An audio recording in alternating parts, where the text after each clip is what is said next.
Government ఎందుకు నడపకూడదు? Private వాళ్ళు ఇలా నడపగలిగినప్పుడు పెద్ద వ్యవస్థ ప్రభుత్వం, రాష్ట్ర రోడ్డు రవాణా సంస్థ అనేది. ఒకప్పుడు అసలు 10 మంది వచ్చినా కూడా అక్కడ నుంచి ఒక ఆర్టీసీ బస్సు ఉండేది. ఇప్పుడు ఇంత లాభసాటి వ్యాపారం ఇది అయినా కూడా ప్రభుత్వ రంగం ఎందుకు చేయలేకపోతుంది అనేది ఒక ప్రశ్న. ట్రాన్స్పోర్టేషన్ కానీ, హెల్త్ కానీ, ఎడ్యుకేషన్ కానీ, మనుషుల ప్రాణాలతో ముడిపడి ఉండేవి ఖచ్చితంగా ప్రభుత్వం చేతిలో ఉండాలి అనేది చాలా మంది కోరుకుంటారు.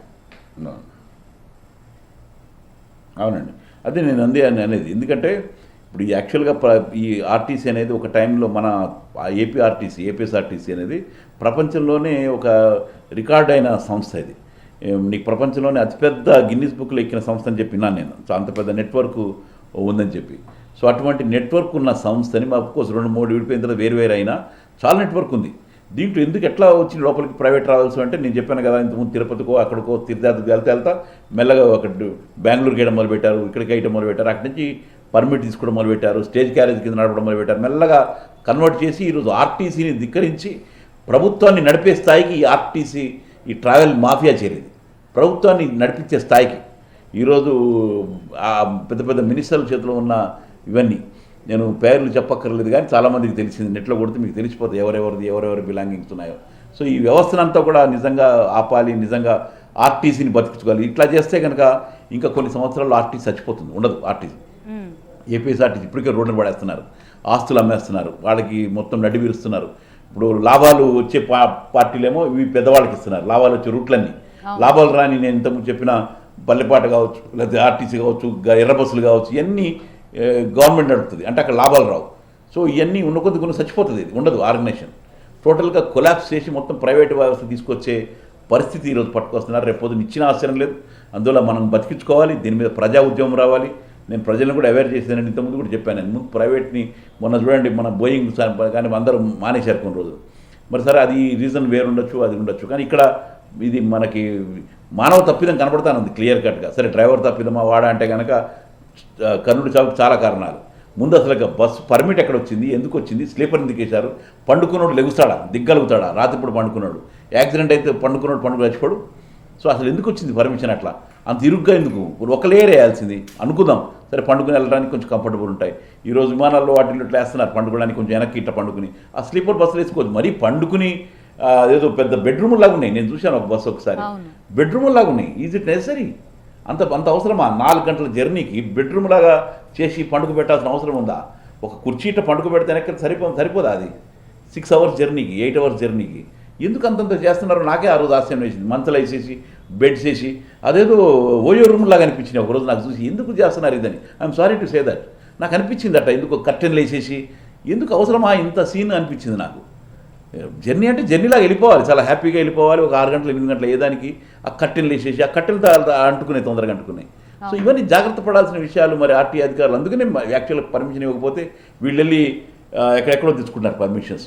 సో వీటన్నిటికి నిఘా పెట్టాల్సిందే. ఎనీహో రాష్ట్రంలోనే కాదు మొత్తం దేశంలోనే ఈ ఆర్టీసీ మొత్తం ఈ ట్రావెల్ మాఫియా ఏరుకుని ఉన్నది. దీన్ని ఏరటానికి మరి సెంట్రల్ ప్రభుత్వం కూడా తీసుకోవాలి, ఎందుకంటే సుప్రీంకోర్టు నుంచి ఆర్డర్స్ పెట్టుకుని చేస్తున్నారు కాబట్టి పెద్ద ఎత్తున ఉద్యమం రావాలి. దానికి మా ప్రయత్నం చేస్తాం, ఎందుకంటే ఏదో మాట్లాడేసేసి ఊరుకోవడం కాదు. నేను అందుకనే ఒక ప్రయత్నం చేశాను, చీకట్లో కూర్చుని నిందించే దానికంటే చిరుదీపు వెలిగించమన్నారు. We will try, let's try. ఇంకో బిడ్డ ఇట్లా కాకూడదు, ఎందుకంటే 6 అడుగుల బిడ్డని 3 అడుగుల మూటలో గుర్తుపట్టలేని స్థితిలో ఒక మాంసం ముద్దలాగా తీసుకెళ్ళడం అనేది ఎవ్వరికీ రాకూడని బాధ. అది ఆ బాధ మరొకటి రాకుండా ఉండటానికి ప్రభుత్వం ఏం చేస్తుందో నేను ప్రభుత్వాన్ని అడుగుతున్నాను. ఈ 2 రాష్ట్రాల ట్రాన్స్పోర్ట్ మినిస్టర్లు దీన్ని బాధ్యత వహించి రాజీనామా చేస్తారా, దీన్ని సక్రమంగా నడుపుతారా? ఏదో ఒకటి తెలుసుకోండి, మీరే తెలుసుకోండి. మీరు నిజంగా బాధ్యత వహించి చేస్తారంటే కనుక ప్రైవేట్ ట్రావెల్ సరిగా నడవట్లేదు అనేది అందులో ఎవరికి ఎలాంటి అనుమానం లేదు. కానీ ఈ జర్నీ టైంకి వచ్చేసరికి దీపావళి ఇలాంటి వచ్చేసరికి విజయవాడకి 2800 వసూలు చేశారండి ఈ దీపావళికి వెళ్ళేటప్పుడు. సంక్రాంతికి కానీ ఇంకా ఏదైనా దసరా పండగలు ఇలాంటివి వచ్చినప్పుడు ఎంతెంత వసూలు, దాని మీద కూడా కంట్రోల్ లేదు. సేఫ్టీ ఒక దారుణమైన విషయం అయితే ఈ టికెట్ రేట్స్ ఎంత పెడుతున్నారు?